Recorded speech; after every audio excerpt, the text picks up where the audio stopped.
नमस्कार, breaking now देख रहे हैं आप और मैं हूं आपके साथ परवीन शेख। इस वक्त की बड़ी खबर ईरान इजराइल जंग को लेकर सामने आई है। खमनई का एक बड़ा बयान सामने आया है जिसमें उन्होंने सीधे तौर पर अमेरिका के राष्ट्रपति डोनाल्ड ट्रंप को एक बड़ी धमकी दी है और ईरान की इस जंग में जीत उन्होंने कहा है हुई है, जबकि अमेरिका को मुंह की खानी पड़ी है।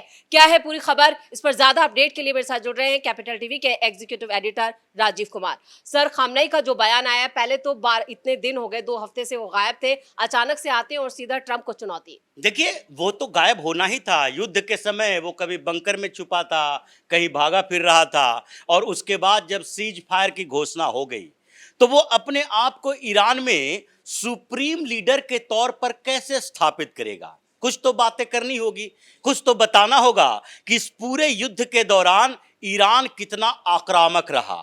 हम हार नहीं गए हैं, हमने हार नहीं मानी है, बल्कि हमने हराया है। हमने इजराइल के खिलाफ जंग की और इजराइल के कई ठिकानों पर मिसाइल दागी है।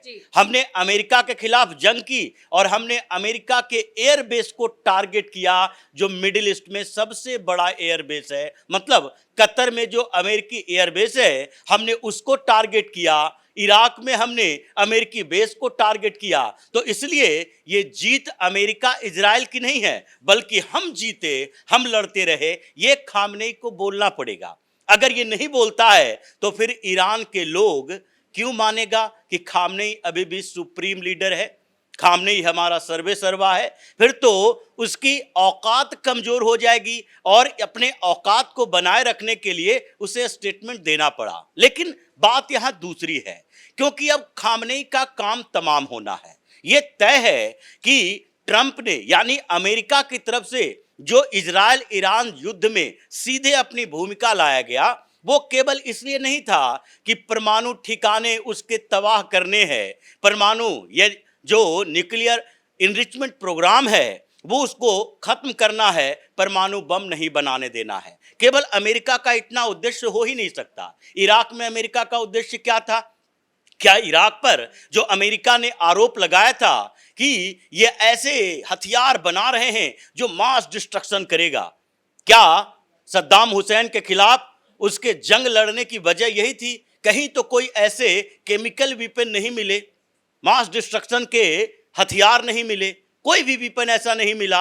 अमेरिका में ही सवाल उठने लगा कि आपने इराक में हमला क्यों किया, क्योंकि उसका उद्देश्य अलग था। इराक ने कुवैत को जीता, कुवैत पर हमला किया और उसके बाद अमेरिका को आना पड़ा, क्योंकि मिडिल ईस्ट के पूरे तेल के कारोबार पर अमेरिका अपना वर्चस्व रखना चाहता है।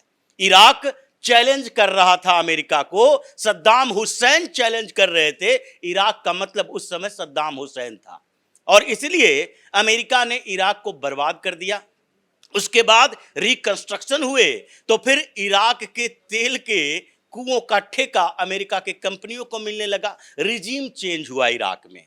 इराक, सीरिया, ये आईएस पैदा हुआ और वहां अस्थिरता पैदा होती रही। फिर ये जंग सीधे चला गया सीरिया में, और सीरिया में बशर अल असद के खिलाफ अमेरिका कूद गया। उधर रूस भी कूदा हुआ था असद के समर्थन में, ये असद के विरोध में। वहां भी रिजीम चेंज करना था।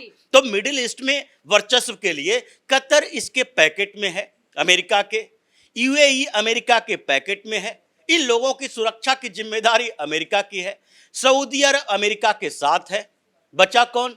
बचा इधर ईरान, जो चैलेंज कर रहा था अमेरिका को बार बार, और उसके लिए इजराइल का इस्तेमाल किया गया। इजराइल और ईरान के बीच संघर्ष चला और उसमें अमेरिका ने अंतिम एक अपनी भूमिका दिखाने के लिए अपने बम्बर का इस्तेमाल किया और उसके बाद उसके परमाणु ठिकानों पर हमला करने के बाद ये देखा कि अब आगे कुछ समय के लिए शांति चाहिए। अगर हम इतना में रुक गए और इजराइल ईरान के खिलाफ लड़ता रहा, ईरान को बर्बाद कर दिया, तो क्रेडिट किसे मिलेगा? इजराइल को मिलेगा कि इजराइल ने ईरान को बर्बाद किया, इजराइल ने ईरान में रिजीम चेंज करवाई, इजराइल ने वहां के परमाणु बम बनाने के वो जो प्रोग्राम्स थे उसको खत्म करवाया। फिर अमेरिका की भूमिका क्या? अमेरिका कैसे अपने आप को दुनिया का महाशक्ति घोषित करेगा? कैसे कहेगा ये ट्रंप कि हम दुनिया में शांति लाने के लिए कुछ समय तक अशांति पैदा कर रहे हैं, मतलब संघर्ष कर रहे हैं, जंग कर रहे हैं। ये अशांति लाने के लिए शांति नहीं कर रहा, बल्कि ये पूरी दुनिया में अव्यवस्था पैदा करने की कोशिश कर रहा है। तो ये खामनेई जो बोला है वो ईरान में अपने वर्चस्व के लिए बोला, लेकिन खामनेई को ये पता नहीं कि अमेरिका का ध्येय क्या है। अमेरिका जो खामनेई के साथ यानी कि ईरान के साथ नेक्स्ट वीक मीटिंग भी होनी है और उसमें कुछ प्रपोजल भी दिए जाएंगे, ट्रेड डील करने की कोशिश की जाएगी। ये ट्रेड की धमकी ट्रंप चारों तरफ घूम घूम कर देता है, ट्रेड डील करने की भी कोशिश की जाएगी। लेकिन इस बीच ट्रंप ने अपनी उस मानसिकता को सबके सामने रख दिया कि देखो ईरान के पास बहुत सारा तेल है, तेल का भंडार है, मतलब उसके दिमाग में चल रहा है कि अभी ईरान बचा हुआ है, उसके आसपास के सारे देश पर तो मेरा वर्चस्व है ही, ईरान बचा हुआ है, इसे कैसे छोड़ेंगे। उधर ईरान के सपोर्ट करने वाले सारे देशों को वो अपने साथ मिला लिया। पाकिस्तान उसके जेब में पड़ा हुआ है, पाकिस्तान के साथ डील कर ली। उधर तुर्की के एर्दोगन के साथ मीटिंग की, नाटो के मीटिंग के समय में, और एर्दोगन को भी अपने साथ लाने की कोशिश किया कि लो अब तो तुम्हें यूरोप तक एंट्री दिलवाएंगे, हमारे साथ आओ, ये ईरान के साथ जाने की जरूरत नहीं है। अगर मुस्लिम देश इस्लामिक राष्ट्र की बात करोगे तो इस्लामिक राष्ट्रों में सबसे ज्यादा इस्लामिक देश तो हमारे साथ खड़ा है। कतर में जब ईरान ने अमेरिकी बेस पर हमला किया तो कतर ने कहना शुरू कर दिया मेरे संप्रभुता के खिलाफ संघर्ष है, मेरे संप्रभुता पर हमला है। तो कतर हमारे साथ है, सऊदी अरब हमारे साथ है, यूएई हमारे साथ। तुम किसके साथ खड़े रहना चाहते हो? पाकिस्तान भी अब हमारे साथ हो गया, पाकिस्तान के साथ भी तुम्हारा संबंध है। तो ये चारों तरफ से घेर कर वहां भी रिजीम चेंज करवाना है, मतलब खामनेई का काम तमाम करना है। जी बिल्कुल। जब खामनेई ये बयान दे रहे थे तो उसके बाद इजराइल से भी जो डिफेंस मिनिस्टर है उनका भी स्टेटमेंट आया, उन्होंने कहा कि खामनेई का खात्मा ही हमारा टारगेट है। देखिए वो टारगेट में तो है, और खामनेई कैसे मरेगा ये इजराइल और अमेरिका दोनों मिलकर तय करेगा। ये दोनों मिलकर तय करेगा कि खामनेई का अंत मिसाइल अटैक से होना चाहिए या फिर खामनेई का अंत हार्ट अटैक से होना चाहिए। जैसे पाकिस्तान में कई हार्ट अटैक से मर रहे हैं अधिकारी सेना के, और उसी तरीके से कोई घर में सोया रहता है, सोया सोया मर जाता है, या फिर बंदूक की गोली से उसे मरना है कि ईरान के ही कोई इजराइल के मोसाद का असेट, जो असेट होगा वही खामनेई का अंत कर देगा। लेकिन ये लोग तय करेगा कि अटैक करके मारे या फिर अपने एजेंट के थ्रू मारे, लेकिन खामनेई का अंत करना इसका टारगेट है, और वो उसके बिना ईरान के अंदर शांति नहीं आ सकती। ये इजराइल और अमेरिका ने सोच लिया है, और ट्रंप जो ये बीच बीच का गेम खेल रहा है उसका मकसद ही है कि ईरान में अपना वर्चस्व बनाना, ईरान के तेल के कुओं पर अपना कब्जा करना, और वहां पर एक ऐसी सरकार बनाना जो अमेरिका की कठपुतली हो। वो हर जगह अमेरिका की कठपुतली सरकार चाहता है। पाकिस्तान में जानता है कि वहां की सरकार तो कुछ है ही नहीं, वहां लोकतंत्र है ही नहीं, वहां के प्रधानमंत्री की औकात वहां के जनरल के यानी कि अभी जो फील्ड मार्शल असीम मुनीर है उसके पीए की तरह है, पर्सनल असिस्टेंट है वो उसका अपना कोई अधिकार नहीं है। सेना जो कहेगा वो मानेगा, तो इसलिए मुनीर के साथ डील करेगा, वो शहबाज शरीफ को पूछता तक नहीं है। तो इसलिए अब ईरान में टारगेट है कि ईरान में जो सत्ता पर बैठेगा वहां प्रधानमंत्री राष्ट्रपति की क्या औकात, ये सुप्रीम लीडर की औकात है कि खामनेई जो कहेगा वही होगा। वहां के प्रेसिडेंट तो खामनेई के बातों को आगे बढ़ाने वाला एक मैसेंजर मात्र है। तो इसलिए खामनेई राज, खामनेई शासन का खात्मा करना ये तभी संभव है जबकि खामनेई ही खत्म हो जाए। और ये खामनेई सोच रहा है कि देखो मेरा अंत तो तय है, 86 साल की उम्र हो गई है, और ऐसे समय में पूरी तरह से सरेंडर करके चुपचाप घर में बैठ के अमेरिका की गुलामी स्वीकार कर लें, इजराइल से हार मान लें, तो मेरी इज्जत क्या रह जाएगी। इतिहास के पन्नों में नाम तो दर्ज करवाना है, तो वो नाम दर्ज करवाने के लिए जरूरी है कि हम शहीद हो जाएं। कम से कम मेरी मौत हो जाएगी, मार देगा कोई दूसरा शासन होगा तो भी, प्रधानमंत्री हो, राष्ट्रपति हो, जिसके डेमोक्रेटिक सिस्टम हो जाए, लेकिन फिर भी ये तो इतिहास में ईरान का रहेगा कि खामनेई अमेरिका के सामने झुका नहीं, इजराइल के सामने झुका नहीं, वो लड़ते लड़ते मर गया। चाहे वो बंकर के अंदर, किले के अंदर या फिर अपने घर के अंदर, बंगला के अंदर, कहीं भी मर जाए, सड़क पर चलते हुए कोई ड्रोन उसकी गाड़ी पर आकर गिर जाए, लेकिन वो ये मानता है कि ईरान के इतिहास में उसका नाम दर्ज हो कि वो लड़ता हुआ मर गया है। इसलिए जैसे ही सीज फायर हुई उसके बाद पहली बार टीवी पर आया और ऐसे बात कर रहा है जैसे कि ईरान ने जंग जीत ली।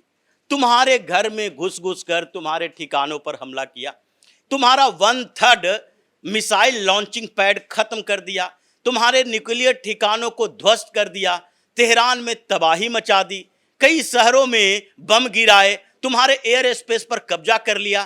फिर भी ये बात कहना कि हम जंग जीत गए हैं, ये तो उसी ओर इशारा करता है कि आ बैल मुझे मार, मुझे खत्म कर दे। हम तो ऐसे ही बोलेंगे और ऐसे बोलेंगे, तो इसका मतलब ये प्रवोक कर रहा है। और प्रवोक करने का मतलब है कि ईरान तो अब बच सकता है लेकिन खामनेई नहीं बच सकता। ये दोनों में अंतर है। ईरान बचेगा, ईरान से उन लोगों को सिर्फ इंटरेस्ट है अपना, जो इंटरेस्ट अमेरिका का है, लेकिन खामनेई से इंटरेस्ट खत्म हो चुका है। उसका खत्म होना अमेरिका इजराइल के लिए जरूरी है, न तो फिर बाद में न्यूक्लियर प्रोग्राम रहेंगे और न ही खामनेई जैसा सुप्रीम लीडर रहेगा और न ही कट्टर इस्लामिक सोच वाला कोई नेता रहेगा। डेमोक्रेसी के नाम पर ईरान में बदलाव आएगा और फिर उसमें कब्जा अमेरिका का होगा और इजराइल अपने फायदे देखेगा कि देखो भाई, ईरान जैसा शत्रु जो कि हमास को, हिजबुल्ला को, हौती को, पीआईजे को, ऐसे आतंकवादी नेटवर्क को हमारे खिलाफ खड़ा किए हुए था, जो नन स्टेट एक्टर्स हैं उसको हमारे खिलाफ खड़ा हुआ किए हुए था, वो तो खत्म हो गया। अब ये सब भी धीरे धीरे खत्म होगा। उसका अपना इंटरेस्ट है कि हमारे खिलाफ काम करने वाला आतंकी संगठन खत्म हो और अमेरिका का अपना इंटरेस्ट है कि ईरान पर इनडायरेक्ट हमारा कब्जा हो, और जैसे कि अफगानिस्तान में, जैसे कि इराक में और जैसे कि मिडिल ईस्ट के दूसरे देशों पर वो इनडायरेक्टली अपना वर्चस्व बनाए हुए है। इसके लिए जरूरी है कि खामनेई का काम तमाम हो जाए। चलिए, इस तमाम जानकारी के लिए बहुत बहुत धन्यवाद। तो अचानक से इजराइल और ईरान का जो सीज फायर हुआ उसके कई दिन बीत जाने के बाद खामनेई सामने आते हैं और एक बार फिर वो डोनाल्ड ट्रंप को चुनौती देते हुए नजर आ रहे हैं, जिससे साफ है कि इसमें यहाँ पर वो प्रोवोक कर रहे हैं और अमेरिका को उकसा रहे हैं कि खामनेई पर अटैक किया जाए। लेकिन खामनेई का मकसद जो है वो सिर्फ अपनी जनता को गुमराह करना है, जैसे इस जंग में खामनेई का खात्मा तय माना जा रहा है। मेरे साथ बड़ी खबर में इतना ही। कैमरामैन रवि के साथ मैं परवीन शेख, कैपिटल टीवी।